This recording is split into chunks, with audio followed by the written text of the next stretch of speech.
Pues somos un grupo de estudiantes del grado de Trabajo Social en la Universidad de Pablo de la Vida de Sevilla, en la asignatura de Sociología impartida por la profesora doctora María José del Pino Espejo.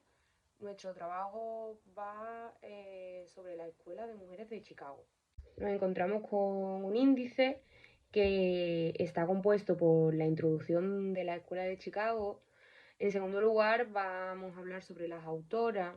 En el tercero ya nos metemos con los ítems, que como se ven van sobre el movimiento feminista, las perspectivas sociológicas, el sistema social, estructuras e instituciones sociales, la cultura y el cambio cultural, la posición social, desviación y control social, el poder y la política, y la desigualdad y el orden económico.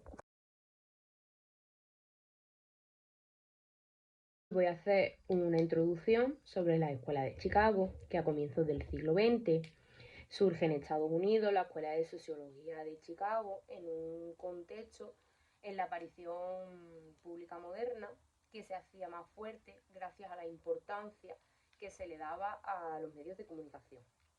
La escuela, desde el primer compilado de trabajo, emergió durante los años 1920 y 1930 y especializados en sociología urbana e investigación en torno a salud urbana, combinando el entorno, teoría y estudios en los gráficos de Chicago. Debido a la interculturalidad que vivieron en la ciudad, se generó inseguridad, explotación y pobreza, lo que conllevó a una investigación social por parte de la Universidad de Chicago en busca de una mejora para la sociedad. La Escuela de Sociología de Chicago era un conjunto de trabajos de investigación en el campo de las ciencias sociales. Estaba realizado por profesores y estudiantes de la Universidad de Chicago que empleaban métodos empíricos de investigación de campo y técnicas de estadísticas empleadas también. No solo se limitaban a describir lo que habían observado, sino que también pretendían comprender y explicar los problemas en su correlación con la nueva estructura urbana. La Escuela de Chicago, junto a la escuela alemana, dan pie a la Mass Communication Research, que esto era una corriente que tenía como objetivo analizar los efectos sociales, culturales y psicológicos de los mensajes que se transmitían por los medios masivos. Los principales exponentes fueron John Dewey, que fue un filósofo, pedagogo, psicológico y fundador del pragmatismo. Tenemos a Robert Park, que fue un sociólogo estadounidense, uno de los principales fundadores de la Escuela de Sociología de Chicago. Y por último tenemos a George Mead, que fue un psicólogo social, sociólogo y técnico del primer conductivismo social e interaccionismo simbólico. Por otro lado, tenemos los precursores y pioneros de la Escuela de Chicago, que fueron George Simmel, que fue un sociólogo, filósofo y crítico alemán, que junto a Weber y varios más fundaron la Sociedad Alemana de Sociología. Y a Max Weber, que fue un sociólogo, economista e historiador y politólogo alemán, que se consideró uno de los fundadores de la sociología y la administración pública, con una marca del sentido antipositivista. Por otro lado, tenemos la Escuela de Mujeres de Chicago, que ellas como escuelas estuvieron desde el 1820 al 1920, y su conjunto como escuela es que tenían en común el objeto de estudio, que básicamente era la ciudad de Chicago, donde se encontraban numerosas nacionalidades, idiomas, perspectivas y etnias, lo que provocaba problemas sociales y cambios sociales, también debido por la industrialización acelerada, sin protección. Trataban temas como la explotación infantil, ya que ponían a menores a trabajar desde los 14 años o menos. Cada una de ellas tenía procedencias académicas diferentes. Combinaban técnicas tanto cuantitativas como cualitativas. Aportaban técnicas de investigación a la sociología y las estadísticas eran manejadas por ellas, que fueron fundadoras de la sociología empírica e innovadoras de las técnicas de investigación. Usaban la sociología como un elemento de mejora a nivel de la vida de la sociedad en Chicago. Y su consumo como forma de voto fueron las pioneras en el consumismo político. Pues ahora le doy paso a mis compañeras que van a ir comentando cada una de las mujeres que estuvieron presentes en la Escuela de Mujeres de Chicago. Bueno, pues yo voy a hablar sobre Ada Ebbets. Nace en Grand Island, Nebraska. Fue una reformadora, economista, educadora y trabajadora social. Perteneció a la Hull House y al grupo de mujeres de la Escuela de Chicago. Se graduó en 1901 en la Universidad de Nebraska y consiguió una beca para estudiar en la Universidad de Chicago. En 1906 estudió en la Escuela de Economía de Londres y en 1908 vuelve a residir en Chicago para acompañar a Jane Addams en la Hull House y trabajar como asistente experta en inmigración, trabajando contra la explotación de estos. Fue elegida presidenta del Comité contra la Delincuencia y la Extranjería. En 1924 fue nombrada decana de la SSA y fue la primera mujer de Estados Unidos que llevó ese cargo en una escuela graduada. Junto con su hermana Grace Ebbets, combatieron grandes problemas sociales de la época y de la sociedad en la que se encontraban. En 1926 ayudaron a establecer la Oficina de Bienestar en Illinois y a restablecer la Ley de Protección Social. Y en 1942 ejerció como decana emérita y murió el 29 de julio por neumonía de 1957. Abbott defendía sobre todo una investigación objetiva necesaria para afrontar los problemas de la época. Ofreció cursos como el menor y el Estado, el trabajo social y las cortes, los métodos de investigación. Abbott creó su propio plan de estudio, el cual el conocimiento de la época fue puesto en crisis. Veló porque los trabajadores sociales estuvieran preparados y cualificados para así desempeñar un mejor trabajo y responder a los desafíos del Estado social de ese momento. Abbott defendía la investigación objetiva, que era necesaria para afrontar los problemas sociales, y dominaba los métodos de estadística avanzado, que fue conocida como un mote que le pusieron, que era la estadista apasionada. Insistió en los principios de educación reglada y bajo los auspicios de la universidad. Abbott también estuvo a cargo de implementar estudios sobre trabajo social a nivel de posgrado. Ambos padres inculcaron en Eddie y en su hermana los derechos de las mujeres, la igualdad y la reforma social. Desde muy temprana edad se mostró siempre concienciada con las clases más desfavorecidas.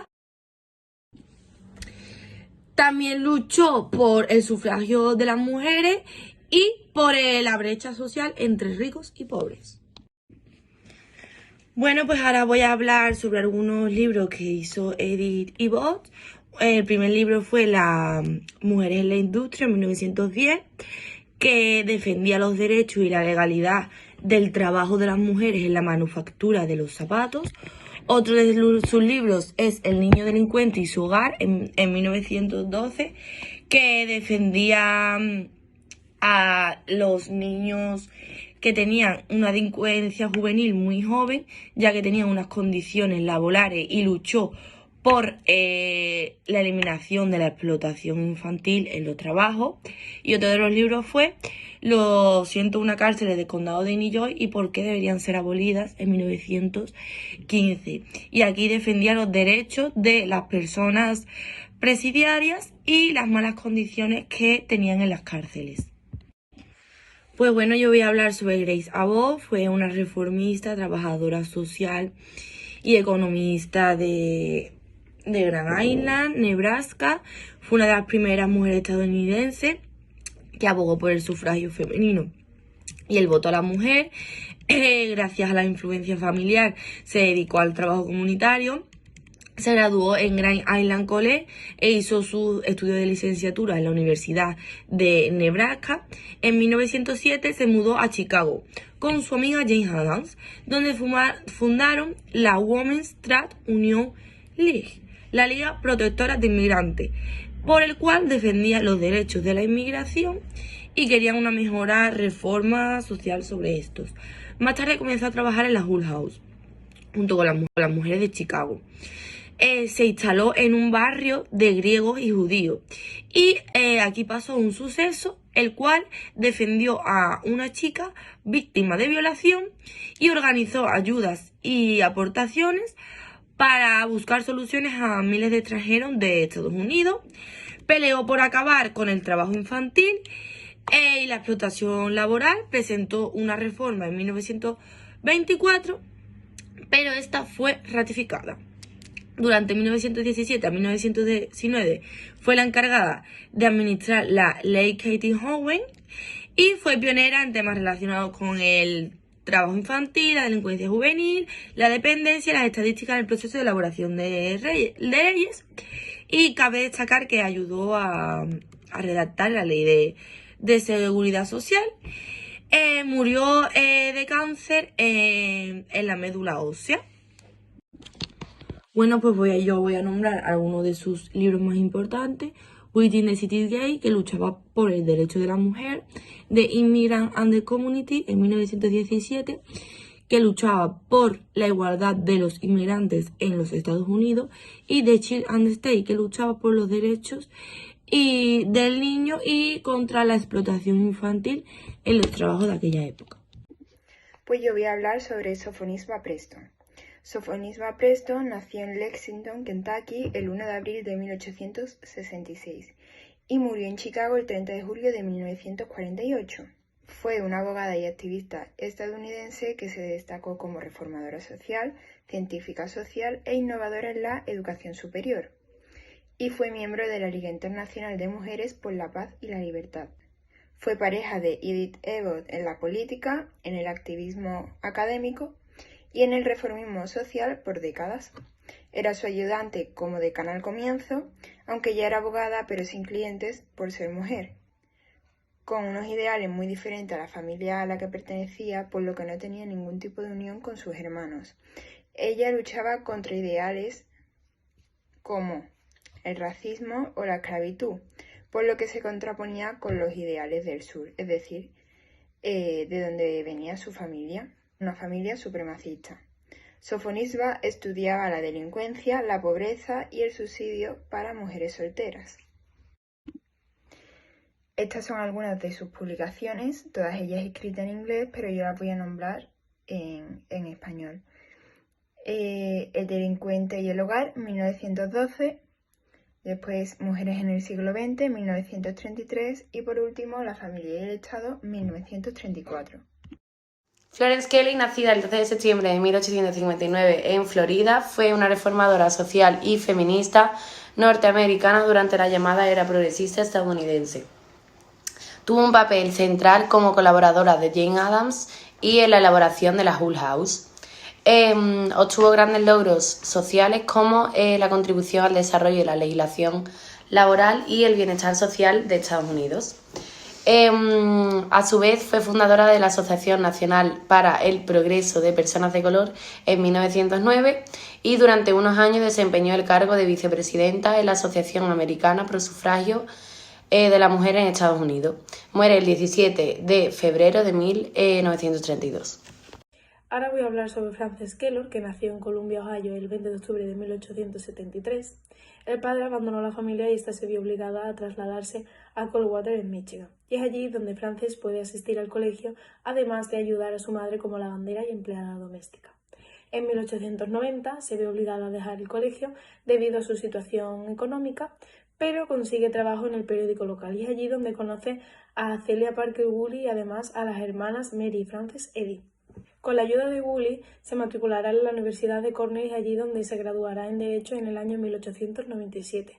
Más adelante realizará un trabajo de criminología como graduada en la Universidad de Chicago y con la ayuda de su amiga Woolley y la beca de la Chicago Women's Club se matriculará en el Departamento de Sociología en 1898.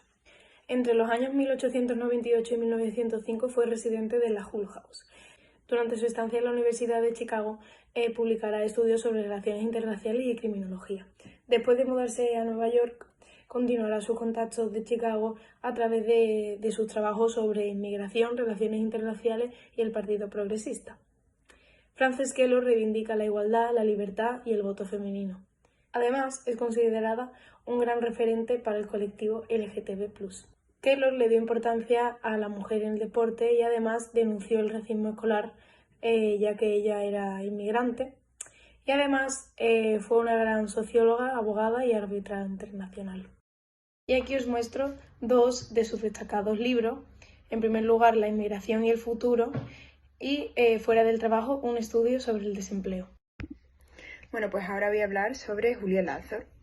Julio Lázaro nació el 29 de junio de 1858 en Rockford, Illinois, y murió el 15 de abril de 1932 en Rockford, Illinois. Hija de William Lázaro, abogado y amigo personal de Abraham Lincoln, ayudó a establecer el Partido Republicano y sirvió en la legislatura estatal. Su madre era una sufragista activa en actividades de derechos de la mujer en Rockford y se graduó en la primera clase del seminario femenino de Rockford. Julia Lázaro fue una estadounidense reformadora social en el ámbito de la educación, de la política social y el bienestar de los niños. Como directora de la Oficina de la Infancia de los Estados Unidos de 1912 a 1922, fue la primera mujer en encabezar una oficina federal de los Estados Unidos. Fue presidenta del Tribunal de Menores, de Mujeres Votantes y del Comité Nacional de Enfermedades Mentales. Julia Lázaro fue considerada de las más sobresalientes de la Hull House junto a Jane Addams y Ellen Gates. Después de un año se transfirió a la Vassar College, donde desarrolló sus propios estudios multidisciplinarios en estadística, historia institucional, sociología y organización comunitaria, y se graduó en 1880. Luego trabajó en la oficina de abogado de su padre, primero como secretaria y luego estudiando la ley para ella misma. Voy a seguir hablando sobre Annie Marion McLean.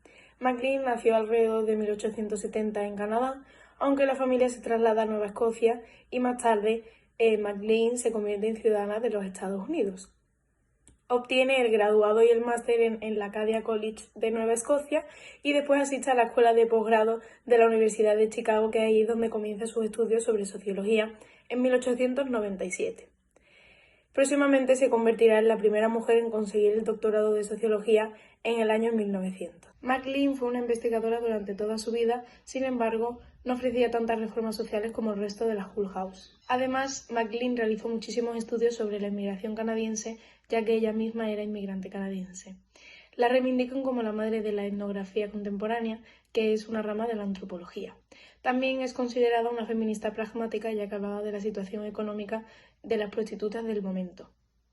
Y finalmente murió en 1934. Y he destacado entre todos sus libros estos tres: Algunos problemas de reconstrucción, Mujeres trabajadoras y la sociedad e Inmigración moderna. Marion Talbot nace el 31 de julio de 1858 en Thun, Suiza. Fue decana de la mujer en la Universidad de Chicago desde 1895 a 1925. Fue una figura clave para desarrollar los orígenes de la sociología en la Universidad de Chicago y a su vez en 1882 cofundó la Asociación Estadounidense de Mujeres Universitarias.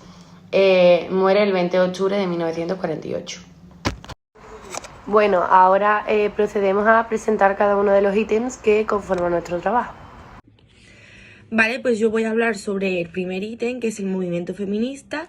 El movimiento feminista de la Hull House pertenecieron a la Escuela de Mujeres de Chicago y fue una red de mujeres que trabajaron colaborativamente para producir una reforma social. Estas mujeres trabajaron principalmente en un contexto compartido de ideas en el que las mujeres apoyaban a otras mujeres en su movimiento social y reformista.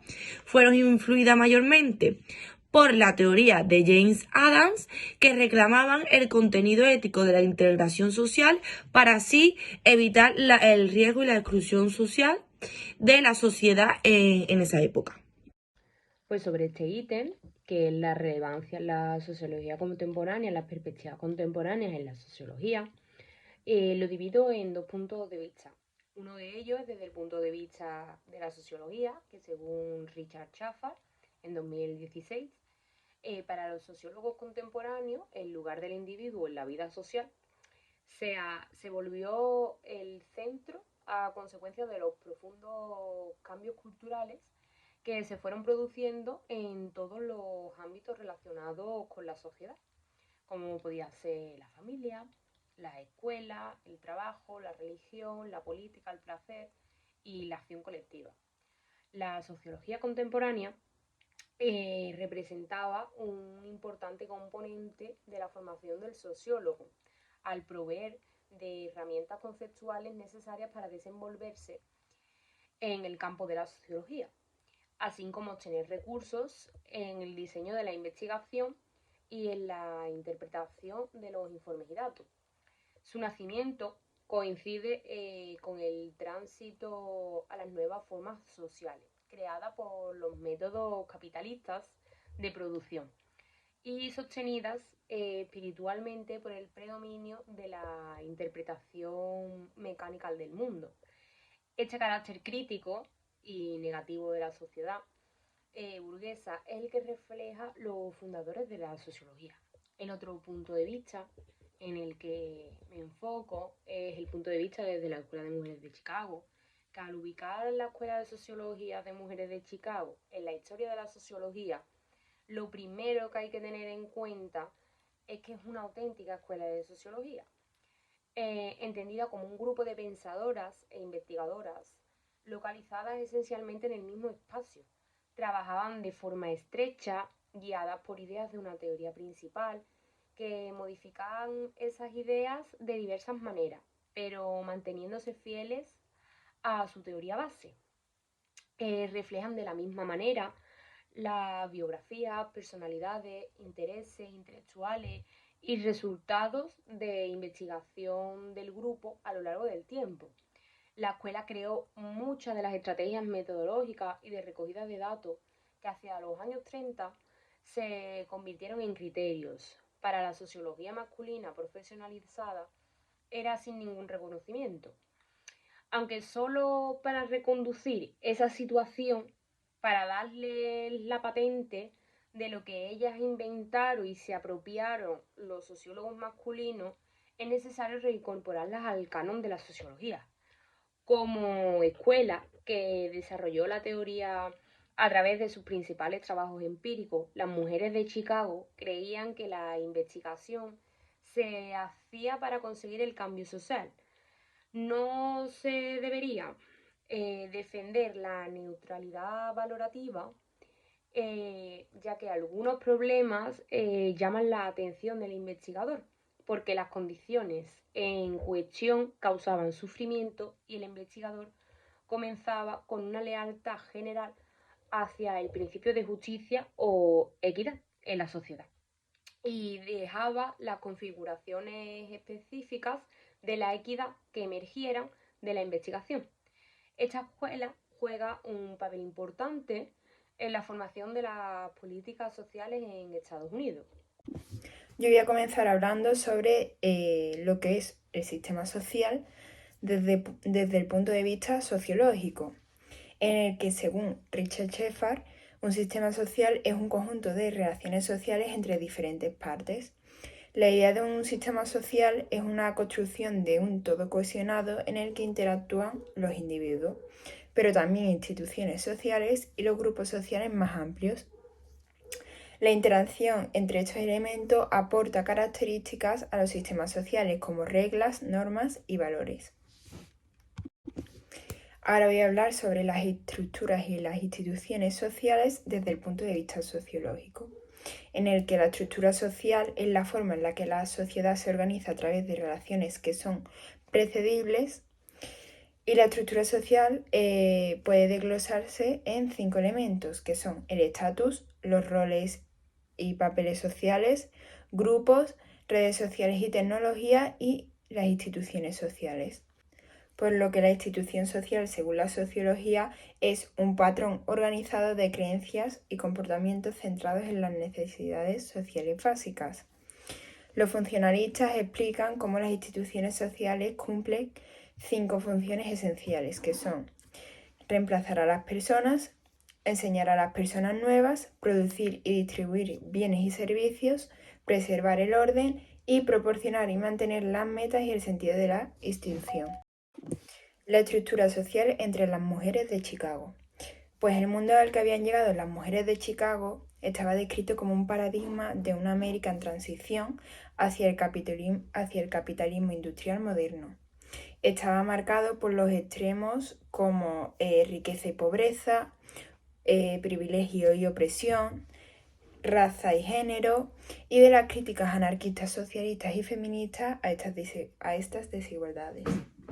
Las integrantes de la Escuela de Mujeres de Chicago dieron forma a las experiencias que compartieron entre ellas y con muchas otras mujeres a través de varias redes sociales. Compartieron grupos de amistades informales y animados debates en los desayunos y cenas de la Hull House. La problemática del sistema social.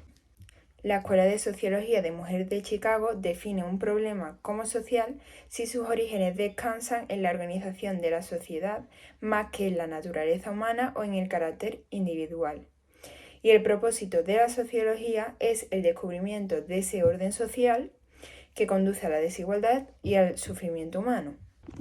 Lo primero para las mujeres de la Escuela de Chicago es que el tema de la sociología es la configuración social sistemática que produce el sufrimiento humano. Las mujeres de Chicago varían en su forma de trabajar este principio.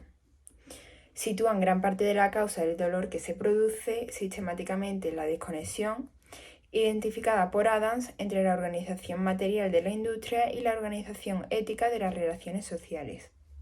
Lo segundo que decían las mujeres de Chicago era que el método en sociología es el uso de múltiples estrategias de investigación para lograr resultados rigurosos empíricamente sobre el dolor humano que se produce socialmente.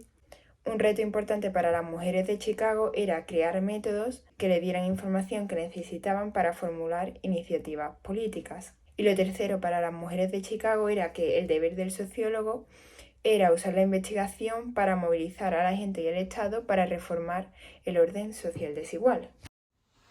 La cultura y el cambio cultural. Desde el punto de vista sociológico, según Josep Picó e Inmaculada Serra, es un concepto que aparece ligado al de socialización. Es decir, lo que se aprende es lo que se aprende de la socialización. Por lo que podríamos decir que las culturas son las formas de vivir de las diferentes sociedades. Las corrientes principales de las que bebería la Escuela de Chicago serían el pragmatismo y el interaccionismo simbólico. El pragmatismo establece, según Dewey en 1920, que las ideas no son algo que está ahí esperando ser descubierto, sino herramientas que la gente utiliza para enfrentarse al mundo. Y no se desarrollan de acuerdo a una lógica interna, sino con la interacción social.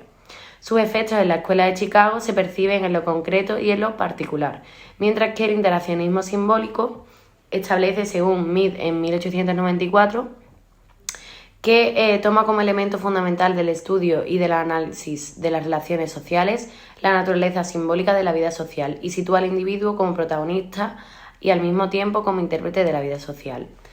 La Escuela de Chicago aplica la ecología y de esta manera estudia las ciudades. Así se organizan, se desarrollan.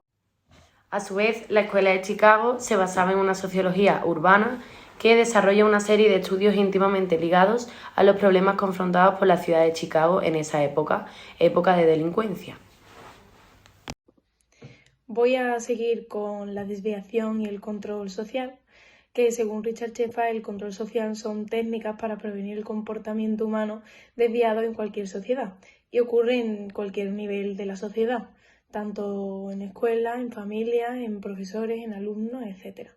Y la desviación social es un comportamiento que viola las pautas de conducta de un grupo o una sociedad. Y en cuanto a la Escuela de Chicago, como estudiantes de posgrado, las Abbott, Sophie Nisma y McLean trabajaron en las ciudades en busca del saneamiento, la salud pública, la legislación laboral, la construcción de nuevos colegios, la reforma de prisiones y la elaboración de normas. Las Hull House, animadas por Keller, se unieron a los sindicatos para presionar por una legislación para regular las horas y las condiciones de trabajo.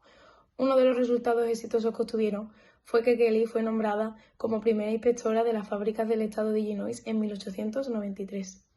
Para introducir el ítem del poder y la política, cabe resaltar el significado de poder y de política. Según Weber, el poder es la capacidad de ejercer tu voluntad sobre los demás, incluyendo organizaciones, pequeños grupos y relaciones íntimas. Según Richard Schaeffer, la política se enfoca en sus esfuerzos en los problemas del poder, tomando en consideración diversas teorías sociológicas, sin importar la religión, la situación financiera, la raza o el género de los individuos en la sociedad. Desde el punto de vista de la sociología, según Richard Schaeffer, en 2016, el sistema político hacía referencia a una institución nacional social fundada para reconocer una serie de procedimientos para implantar y conseguir objetivos sociales. La lucha por el poder y la autoridad tenía que ver mucho con la política, ya que el poder estaba en el corazón de la política. A pesar de la ausencia de poder, se podía sentir empoderamiento porque había libertad religiosa, de expresión, de voto y la esperanza de que se podía ganar dinero o subir hasta de clase social, si se trabajaba duro. En cambio, desde el punto de vista de la Escuela de Mujeres de Chicago, Eddie Abbott hizo una serie de análisis de los que se denomina la brecha de género en el voto, usando sus habilidades estadísticas para contestar las acusaciones de que el voto de las mujeres no marcaba ningún efecto.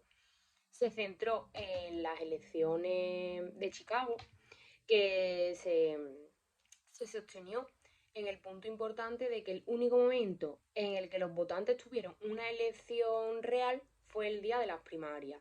Y ahí es donde se intentaba buscar el impacto de las mujeres. El efecto que tuvo el voto de las mujeres no cambió gran cosa. Las mujeres de Illinois tenían un solo sufragio limitado, por lo que se proporcionó unas papeletas de mujeres especiales para que ellas las usaran. Y estas papeletas se contaron de forma separada a la de los hombres. Como votan las mujeres, es por tanto todo un asunto de registro oficial.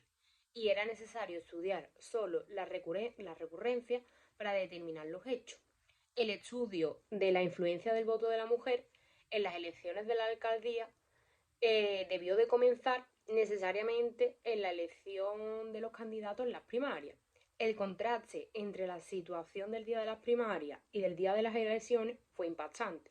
Los hombres y las mujeres tuvieron que hacer por igual lo mejor que pudieron con la desesperada situación creada por los votantes hombres.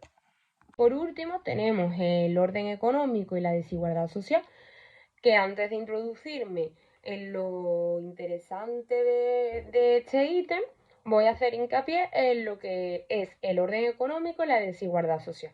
El orden económico es la disciplina que analiza los procesos de producción, distribución y consumo de bienes y servicios mediante modelos sociales. Se puede decir entonces que es el estudio sociológico de la actividad económica. Por otro lado, tenemos la desigualdad social, que es la condición por la cual las personas tienen un acceso desigual a los recursos de todo tipo, a los servicios, a las posiciones que valora la sociedad. Todo tipo de desigualdad está fuertemente asociado a las clases sociales, al género, a la etnia. La desigualdad social se caracteriza por la existencia de oportunidades y recompensas desiguales para diferentes posiciones sociales o estados dentro de un grupo de la sociedad. Contiene patrones estructurados y recurrentes de distribuciones desiguales de bienes, riquezas, oportunidades, recompensas y castigos. Desde el punto de vista de la sociología, según Richard Schaeffer en 2016, el sistema económico era la institución social a través de la cual se producía, distribuía y consumía bienes y servicios. Esto a su vez moldeaba otros aspectos del orden social y viceversa, como podían ser la familia, la religión y el gobierno. Esto podía promover la desigualdad social y las inversiones foráneas podían intensificar la desigualdad en países de desarrollo. En este apartado es importante nombrar el capitalismo y el socialismo, que el capitalismo era el sistema económico en el que el sistema de producción se basaba en la propiedad privada y su mayor incentivo era la acumulación de beneficios. 2 siglos más tarde, el gobierno regula las relaciones económicas y tolera la práctica de los monopolios. Por otro lado, tenemos el socialismo, que Marx y Engels investigaron sobre la explotación de la clase obrera, y el capitalismo forzó a cambiar su trabajo por salarios mínimos.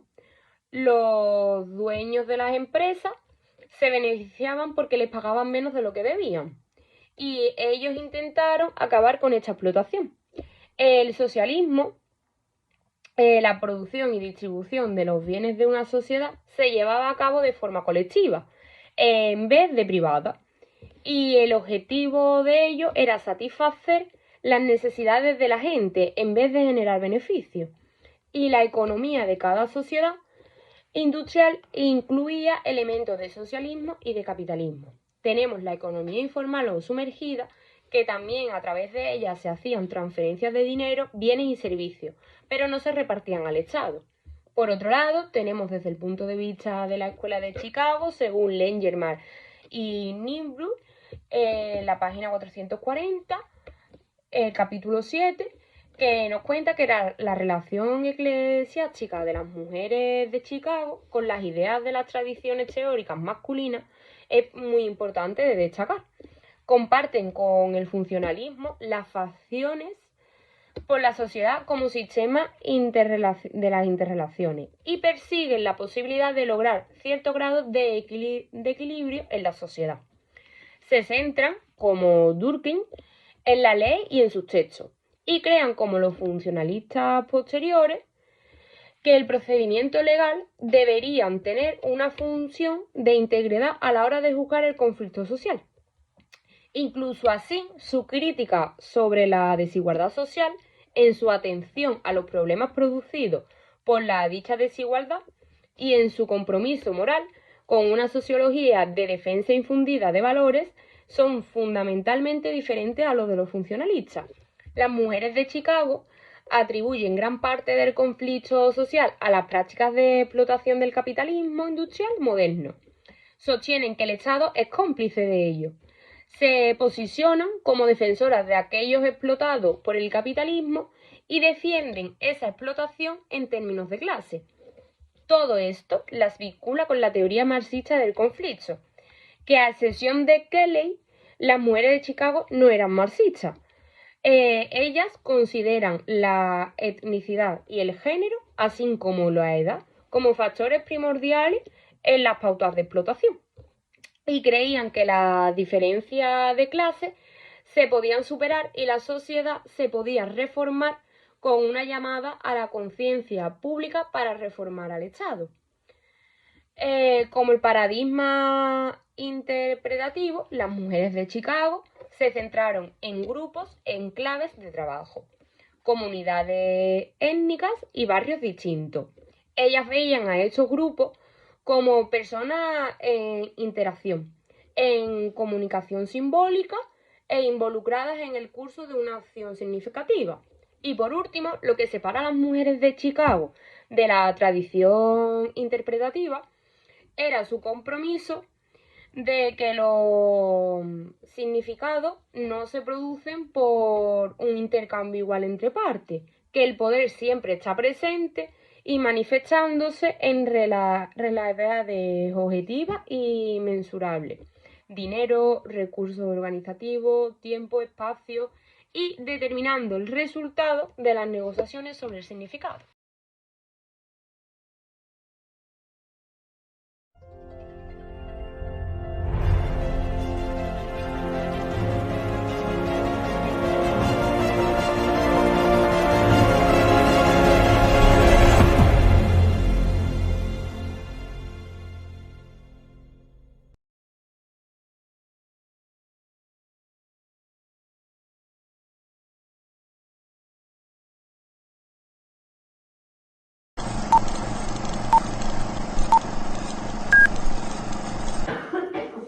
Pues yo no entiendo el movimiento de la feminista, de la Bull House. La mujer tiene que estar en la casa, Con los hijos, limpiando y con los cocinando, hijos, que tiene que completamente. trabajar. Y los niños también trabajar. Vamos, esto es indignante. Que aquí de estamos verdad. nosotros Esto ahí es- apechugando, que sí, que sí. ¿Qué se cree la mujer tan moderna? Hombre, entiendo nada. que vamos.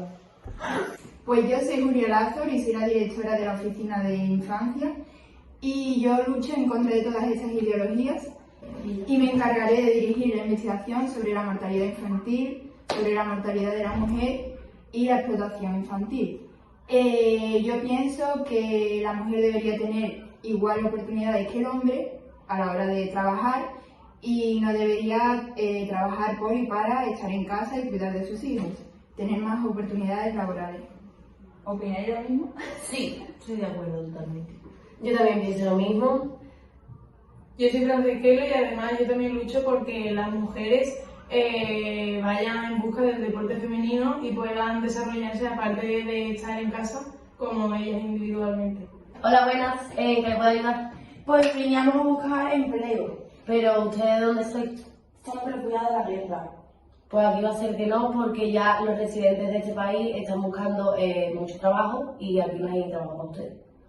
Así Listo, que muy bien, muy bien. lo siento mucho. No, Pero que no, necesitamos comer, dinero pero aquí no se les puede ayudar a ustedes porque no. Bueno, pues yo soy Grace Agudo, soy trabajadora social, reformista y luchadora de los derechos de la mujer de la época.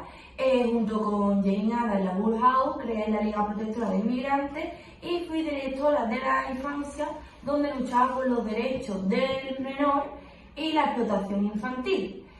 Porque pienso que los menores tienen que tener unos derechos y tener educación. ¿Opináis lo mismo? Sí, sí. Hola, yo soy Florence Kelly, soy reformadora social y feminista. Tras separarme de mi marido, me uní a esta escuela sociológica, la Escuela de Mujeres de Chicago, y he luchado durante toda mi vida por las mujeres y por el derecho a voto, ya que pienso que por el hecho de ser mujeres también debemos de disfrutar de ese derecho. Bueno, yo soy Yeñada y como bien dice mi compañera Grace Agudo, con ella fundé la Liga de Protección de los Inmigrantes. He dedicado toda mi vida a la defensa de la paz y de los derechos humanos, siendo así por lo que he liderado diversas acciones transformadoras y en contra de la pobreza y la desigualdad.